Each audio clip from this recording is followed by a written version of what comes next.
اب فرشتے کا انتظار تھا، اسی فرشتے کا جسے آپ صلی اللہ علیہ وآلہ وسلم نے دیکھا تھا، جسے ورقہ نے ناموس موسیٰ کہا تھا، اور جس کے آنے پر خدیجہ رضی اللہ عنہا نے آپ علیہ السلام کو مبارکباد دی تھی۔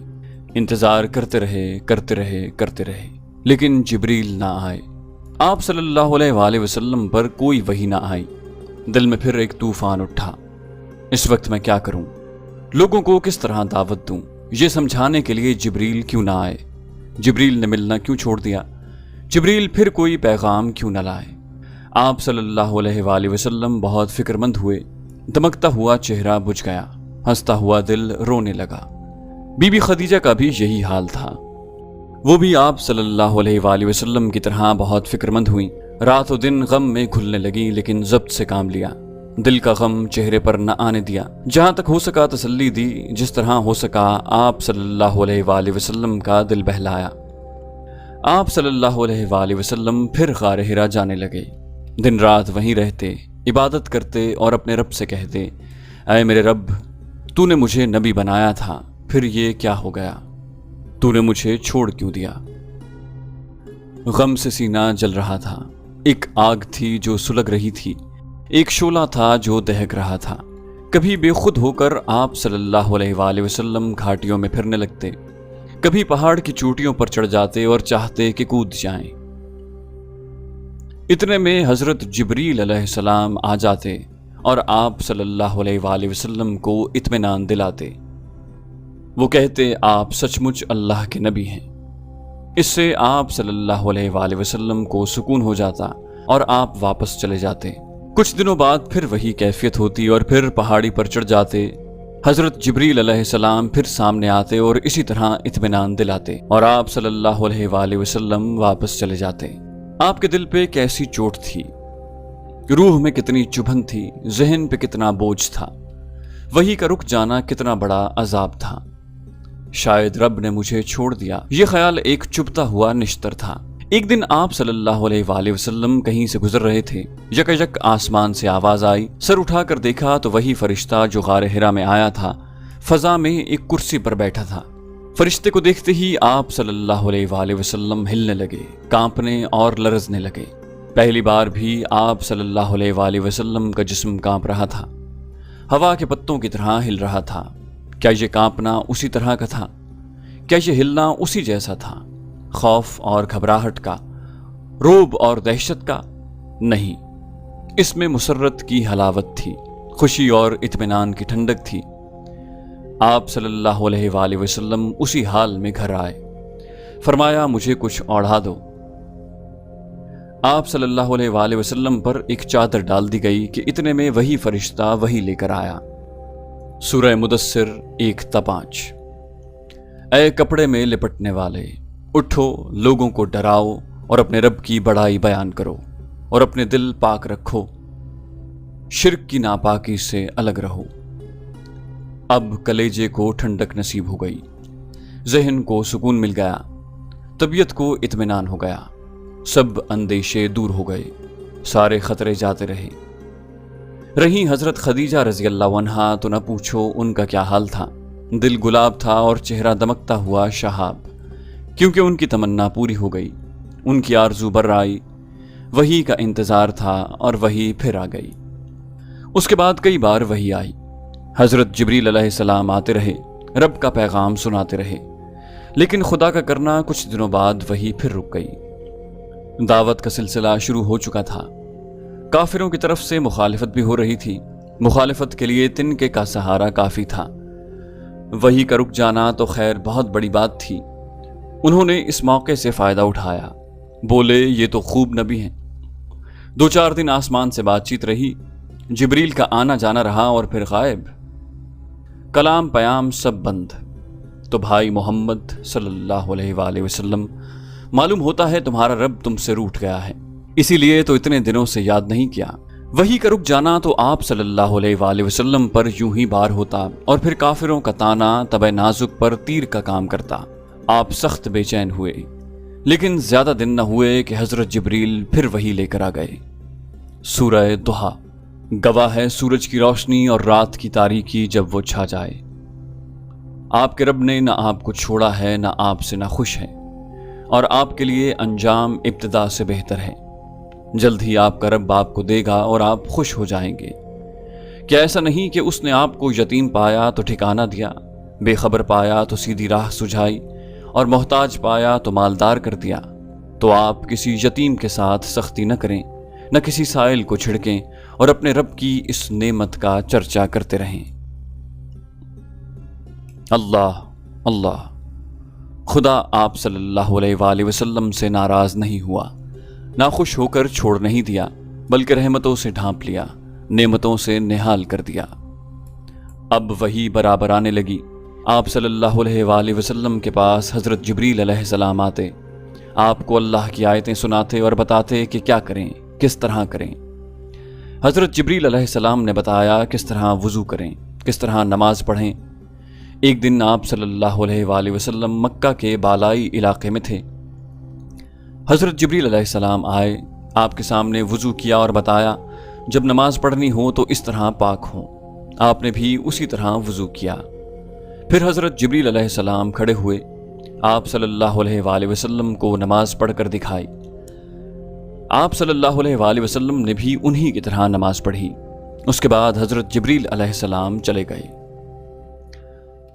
آپ علیہ السلام حضرت خدیجہ رضی اللہ عنہا کے پاس آئے، ان کے سامنے وضو کیا، پھر فرمایا نماز پڑھنے کے لیے پاک ہونے کا یہی طریقہ ہے۔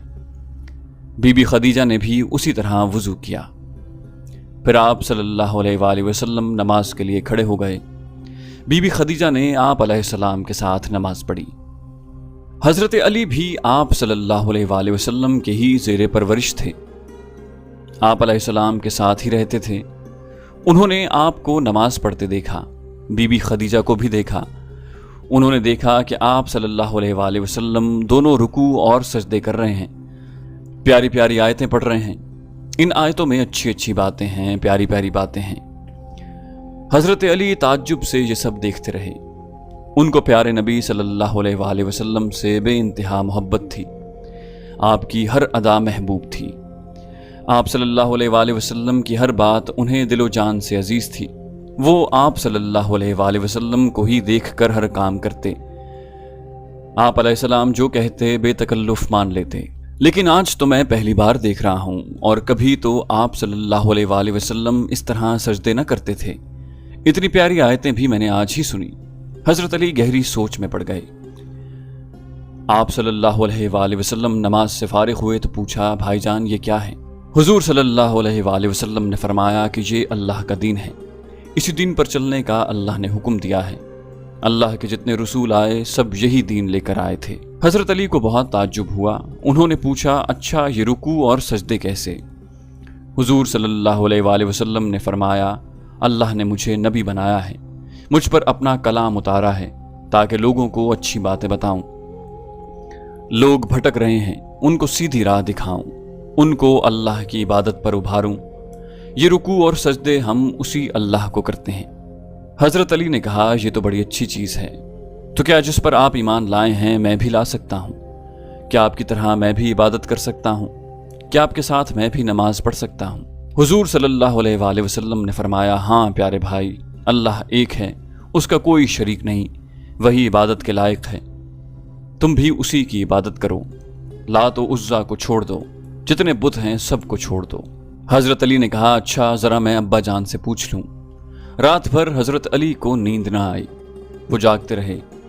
آپ صلی اللہ علیہ وآلہ وسلم سے جو کچھ سنا تھا، جو کچھ کرتے دیکھا تھا، سب پر غور کرتے رہے۔ صبح ہوئی تو بولے، میں آپ پر ایمان لاتا ہوں، آپ کی پیروی کا عہد کرتا ہوں، مجھے ابا جان سے پوچھنے کی ضرورت نہیں۔ بتائیے اب میں کس طرح رکوع کروں، کس طرح سجدے کروں، اور کس طرح اللہ کا کلام پڑھوں۔ آپ صلی اللہ علیہ وآلہ وسلم نے انہیں نماز سکھا دی، جو آیتیں نازل ہو چکی تھیں وہ بھی یاد کروا دی۔ اب جب بھی آپ صلی اللہ علیہ وآلہ وسلم نماز پڑھتے، حضرت علی آپ صلی اللہ علیہ وآلہ وسلم کے ساتھ ہوتے۔ حضرت علی رضی اللہ عنہ اور زید ایک ساتھ ہی رہتے تھے۔ بھلا وہ حضرت علی رضی اللہ عنہ سے پیچھے رہنے والے کب تھے؟ وہ بھی ایمان لے آئے اور شوق سے دین کی باتیں سیکھنے لگے۔ اس طرح سب سے پہلے بی بی خدیجہ رضی اللہ عنہا اسلام لائیں، پھر حضرت علی رضی اللہ عنہ اور پھر زید رضی اللہ عنہ اسلام لائے اور مرتے دم تک آپ صلی اللہ علیہ وآلہ وسلم کے ساتھ ہی رہے۔ یوں سمجھنا چاہیے کہ وہ دونوں اسلام کی دعوت ملنے سے پہلے ہی اسلام لا چکے تھے۔ اس کے بعد ابو بکر رضی اللہ عنہ ایمان لائے۔ یہ ابو قحافہ تیمی کے بیٹے تھے اور آپ صلی اللہ علیہ وآلہ وسلم کے گہرے دوست۔ آپ صلی اللہ علیہ وآلہ وسلم کی سچائی اور پاک بازی سے بہت متاثر تھے، اسی لیے بہت محبت کرتے، بے انتہا ادب و احترام کرتے اور آپ کی صحبت کو غیر معمولی نعمت سمجھتے۔ دل کو دل سے راہ ہوتی ہے۔ آپ صلی اللہ علیہ وآلہ وسلم بھی ان سے بڑی محبت کرتے، بہت ہی پیار اور اخلاص سے ملتے۔ آپ صلی اللہ علیہ وآلہ وسلم نے جو ہی اسلام کی دعوت دی، قرآن کی چند آیتیں سنائیں، انہوں نے آبائی دین کو دونوں ہاتھوں سے سلام کیا اور کلمہ پڑھ کر اسلام میں آ گئے۔ آپ صلی اللہ علیہ وآلہ وسلم نے اسلام کی دعوت دی اور دین کی خوبیاں بیان کی تو ان کی زبان سے بے ساختہ یہ الفاظ نکلے جو اخلاص اور عقیدت میں ڈوبے ہوئے تھے۔ وہ بولے میرے ماں باپ آپ پر قربان، وہ بولے میرے ماں باپ آپ پر قربان، آپ نے سچ فرمایا اور سچ بولنا آپ کا کام ہے۔ میں گواہی دیتا ہوں اللہ کے سوا کوئی معبود نہیں اور آپ اللہ کے رسول ہیں۔ بی بی خدیجہ رضی اللہ عنہا نے یہ باتیں سنی تو مارے خوشی کے ان سے رہا نہ گیا، فوراً سر پر نقاب ڈالی اور سامنے آ کر مبارکباد دی۔ ابو قحافہ کے بیٹے، واقعی آپ بڑے خوش نصیب ہیں، دونوں جہان کی دولت آپ نے سمیٹ لی، اس پر مجھے کتنی خوشی ہوئی ہے یہ میرے لیے ناقابل بیان ہے۔ ابو بکر رضی اللہ عنہ اسلام لائے تو آپ صلی اللہ علیہ وآلہ وسلم کو بڑا سہارا ملا، آپ کا حوصلہ کافی بلند ہو گیا اور کام کے لیے میدان خاصا ہموار ہو گیا۔ حضرت ابو بکر رضی اللہ عنہ بہت رحم دل اور نرم مزاج تھے، ساری قوم ان کی عزت کرتی، چھوٹے بڑے سب احترام کرتے۔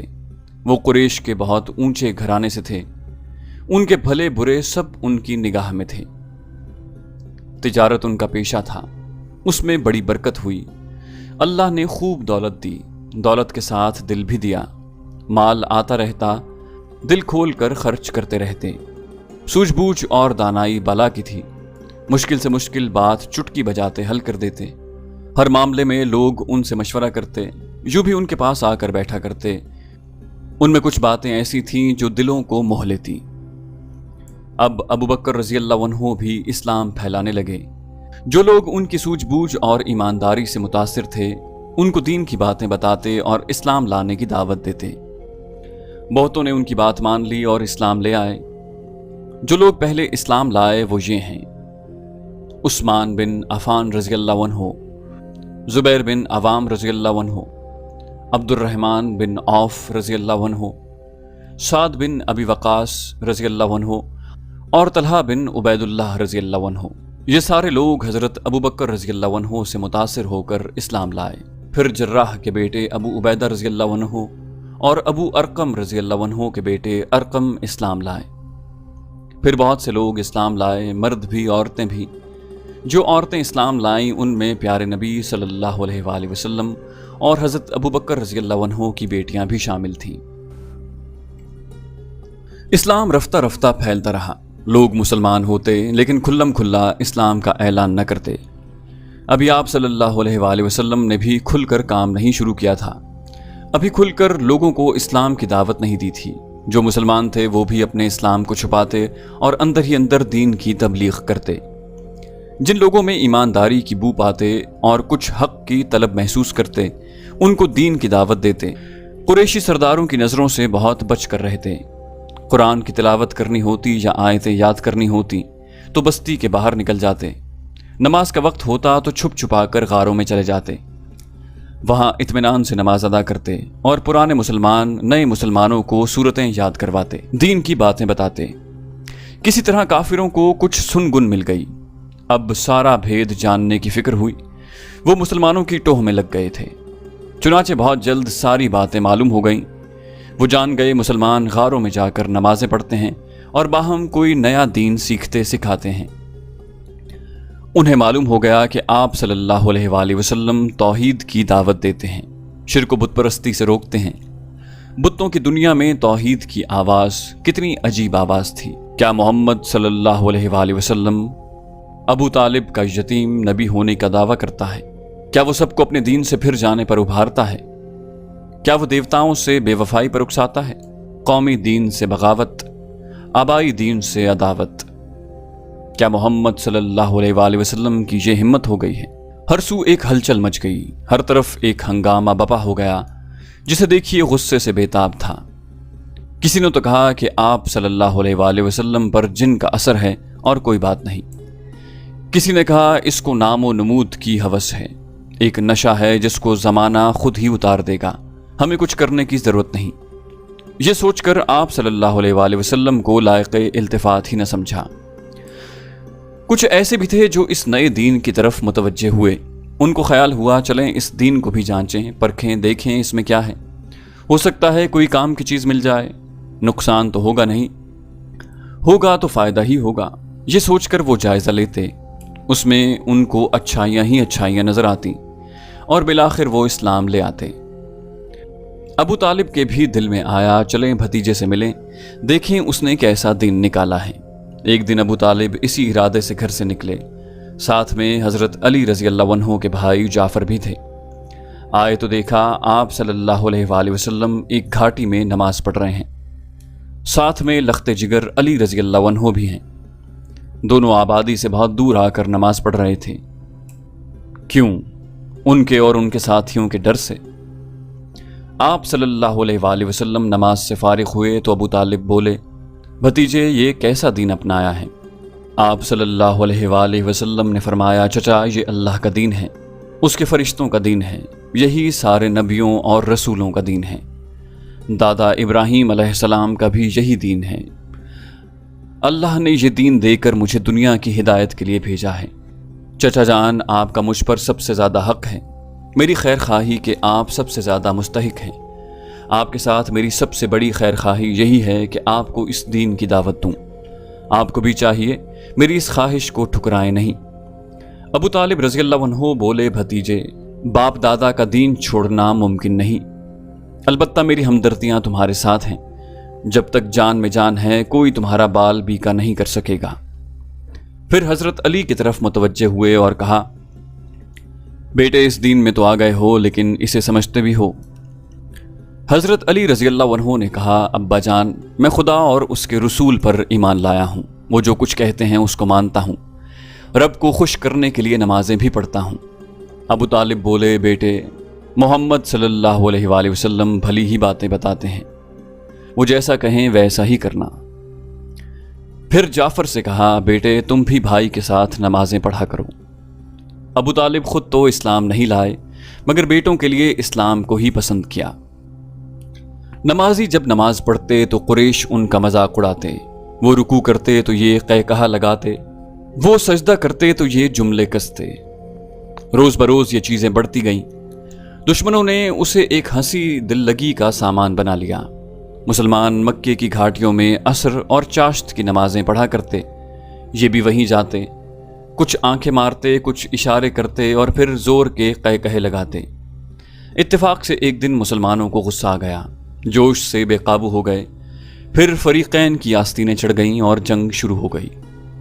حضرت سعد بن ابی وقاص نے ایک مشرک کو ایسا مارا کہ اس کی کھوپڑی پھٹ گئی اور خون کے فوارے جاری ہو گئے۔